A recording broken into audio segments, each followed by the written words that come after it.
안녕하세요. 인간관계 갈등 사례 및 해결 방안에 대해 발표할 도선우, 이호람, 전예은, 진신영, 하석현, 현지수입니다. 발표 순서로 도선우 학생이 역할 이론을, 하석현 학생이 빠른 판단을, 진신영 학생이 사회교환 이론을, 현지수 학생이 성격장애 이론을, 전예은 학생이 소통 이론을, 이호람 학생이 교류 분석 이론을 발표하겠습니다.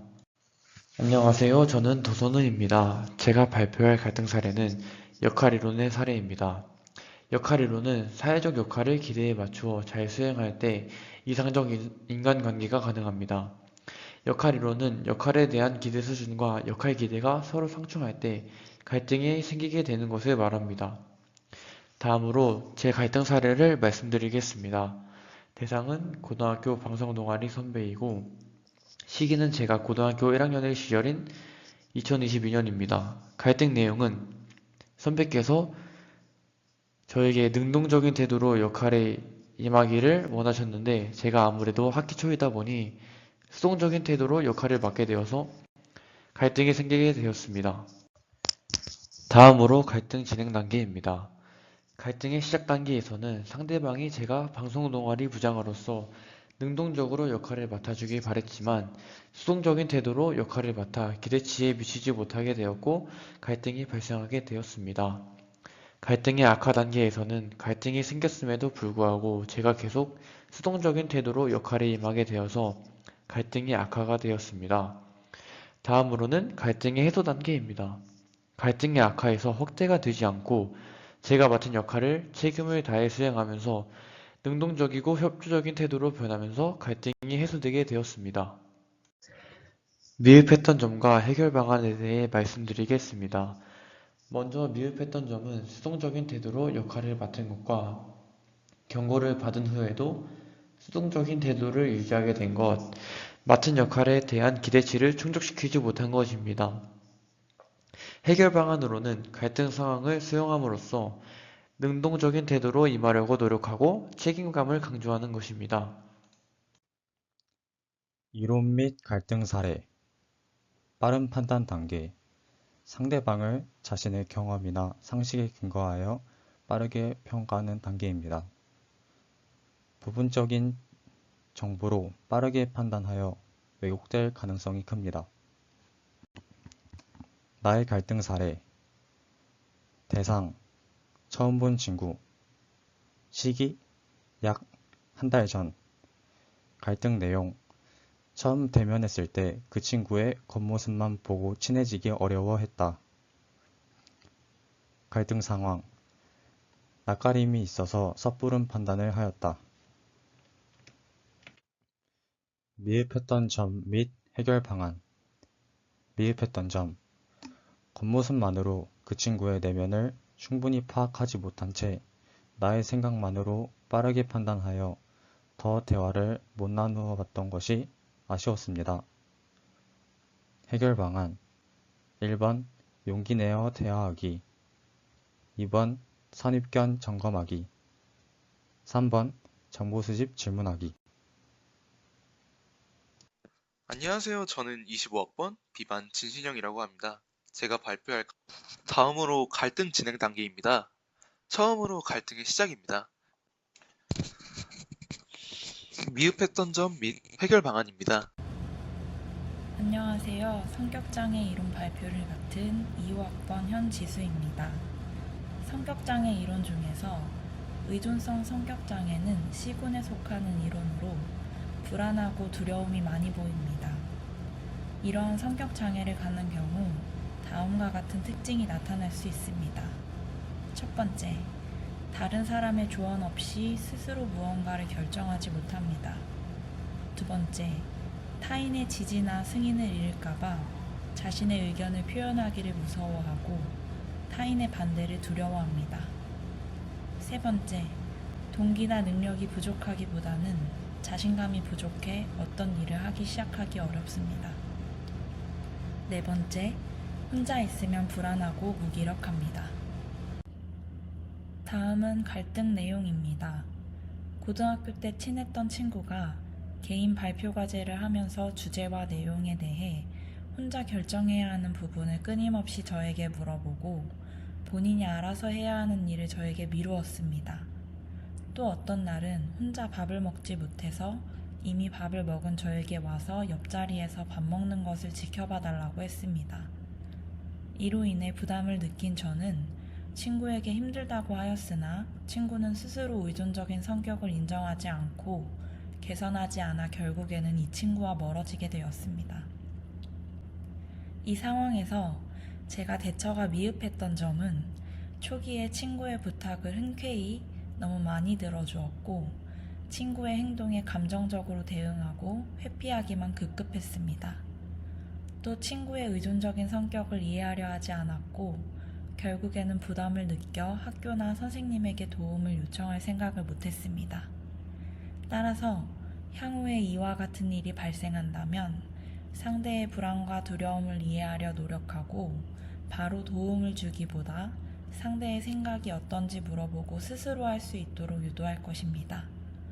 또 그 스스로 한 결정에 대해 어느 누구도 비난하지 않는다는 것을 각인시켜두도록 노력할 것입니다. 안녕하세요. 소통이론 갈등 사례 발표를 맡은 전예은입니다. 발표 시작하도록 하겠습니다. 제가 겪었던 갈등 사례는 제가 고등학교 3학년, 즉 작년 말에 수능이 끝난 후 친구들과 여행을 준비하는 과정에서 발생했습니다. 갈등 진행 단계를 설명드리면 먼저 친구들과 저는 여행 계획을 세우던 초반에 계획을 주도하던 친구를 중심으로 각자 가고 싶은 여행지를 제시하고 결정하기로 했습니다.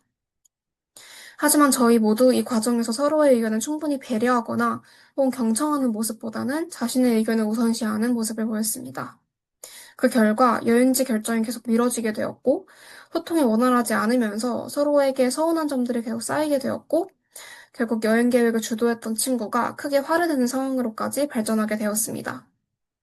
이 갈등 상황에서 미흡했던 점은 함께 가는 여행인 만큼 모든 사람의 요구를 완벽히 충족시킬 수 없다는 점을 서로 인식하지 못했고 각자 자기 주장만 고수했던 것이었습니다. 또한 갈등이 발생한 후에 화가 난 친구에게 빠르게 사과하고 또 대화를 시도하지 못했으며 서로 눈치만 보다가 문제 해결이 지연되어서 오해가 더욱 깊어졌던 점도 아쉽게 다가왔습니다. 마지막으로 향후 갈등 해결 방안으로는 무엇보다 자신의 의견만 고집하는 것이 아니라 효율적인 언어적 의사소통의 방법 중 하나인 상대방의 이야기를 경청하고 이해하려는 노력이 필요하다고 생각했습니다. 또한 갈등 이후에는 대화를 회피하기보다는 먼저 물어봐주고 또 서로의 감정을 솔직하게 표현한 다음에 그 상황을 함께 해석하고 이해하는 과정이 필요하다고 느꼈습니다. 지금까지 발표를 들어주셔서 감사합니다. 교류 분석 이론은 인간의 자아 상태와 교류 방식에 의해 이해할 수 있는 이론이다.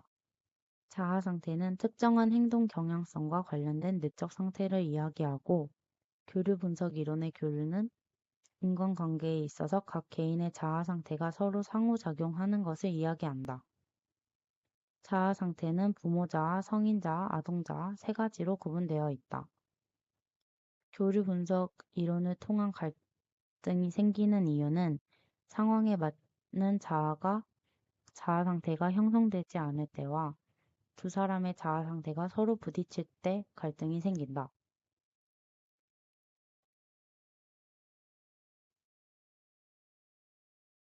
저의 갈등 사례를 이야기해보자면 저는 고등학교 2학년 때 학생의 친구들과 회의 도중에 서로 자아 상태가 맞지 않아 갈등이 생긴 적이 있습니다. 갈등 상황을 말해보자면 학생이 회의를 하고 나온 활동을 나는 바로 시작하기를 원하는 상황이었고 상대는 좀 더 계획을 세우고 시작하는 것을 원하는 상황이 생기면서 갈등이 발생하였습니다. 이때 나는 엄격하고 권위적이고 즉시 행동을 추구하는 부모 자아가 형성이 되고 상대는 계획적이고 합리적 결정을 하는 성인 자아가 나타났습니다. 갈등 진행 단계 4단계 중 갈등의 시작은 회의가 끝나고 마지막으로 활동을 언제 시작할 건지 이야기를 하다가 상대와의 의견 마찰이 생기면서 시작되었습니다. 갈등의 악화는 서로 의견을 맞추려 하였지만 서로에게 양보를 하지 않아 갈등이 악화되었고 갈등의 확대는 나와 상대 둘이서 시작한 갈등이 팀원들에게도 영향을 끼쳐 갈등이 심화되었습니다. 갈등의 해소는 팀원들이 각자의 의견을 자세히 들은 후 둘의 의견을 최대한 반영하기로 하여 갈등이 해소되었습니다. 대처 미흡한 점은 갈등이 시작되었을 때 서로의 의견을 좀 더 자세히 들어보려 노력하였다면 바로 해결되었을 것 같았습니다. 향후 해결 방안은 내가 다른 사람의 의견을 묻고 잘 경청해야 갈등이 생기지 않았을 것 같고, 상대방의 자아 상태를 고려하여 이야기하면 갈등이 생기지 않을 것 같았습니다. 소감에 대해 말씀드리겠습니다. 먼저 저는 제가 경험했던 갈등 사례를 다시 떠올려 보면서 그 시기에 다른 사람과 갈등했던 것이 스트레스로 다가왔는데 인간관계를 하면서 갈등은 필연적인 것이라고 깨닫게 되었습니다. 또한 갈등 상황을 해소하는 데 있어서 인간관계론에서 배운 내용을 바탕으로 갈등 상황을 수용하려고 노력하는 것이 중요하다고 느끼게 되었습니다. 하석현 학생의 소감으로 프로젝트를 준비하면서 빠른 판단에 대해 생각하며 상대를 있는 그대로 바라보는 태도의 중요성을 느끼게 되었고, 앞으로는 사람을 만날 때 열린 시선과 여유 있는 태도를 가지고 관계를 형성하겠다는 소감을 남겼습니다. 진신영 학생의 소감으로 비슷한 갈등 상황에서 서로 다른 해결 방안을 볼 수 있어서 흥미롭고 유익한 시간이었다고 소감을 남겼습니다. 현지수 학생의 소감으로는 조원들과 각자의 갈등 사례를 나눠보면서 갈등이 건강한 인간관계를 위해서는 꼭 필요한 것이라고 생각하셨고, 과거에 미흡했던 점을 생각해보고 앞으로 좋은 인간관계를 위한 방법을 생각해볼 수 있어서 좋았다고 말씀하셨습니다. 전예현 학생의 소감으로 자신이 경험한 갈등 상황을 떠올려보고 개선 방안을 다시 생각해보는 활동을 통해 주제가 더 기억에 남을 것 같다는 생각이 들었고, 갈등이 마무리된 이후에 그 상황을 다시 성찰해보는 시간을 가지지 못했는데 이번 기회로 다시 문제점을 찾고 앞으로는 어떻게 대처할 것인지 알아볼 수 있어서 정말 좋았다고 했습니다. 또한 이번에 배운 점들을 잘 간직하여 앞으로 갈등 상황을 슬기롭고 잘 헤쳐나갈 수 있도록 해야겠다고 소감을 남겼습니다. 이어람 학생의 소감으로는 갈등 이론들에 대해 다시 한번 배우는 계기가 되어 좋았다고 소감을 남겼습니다.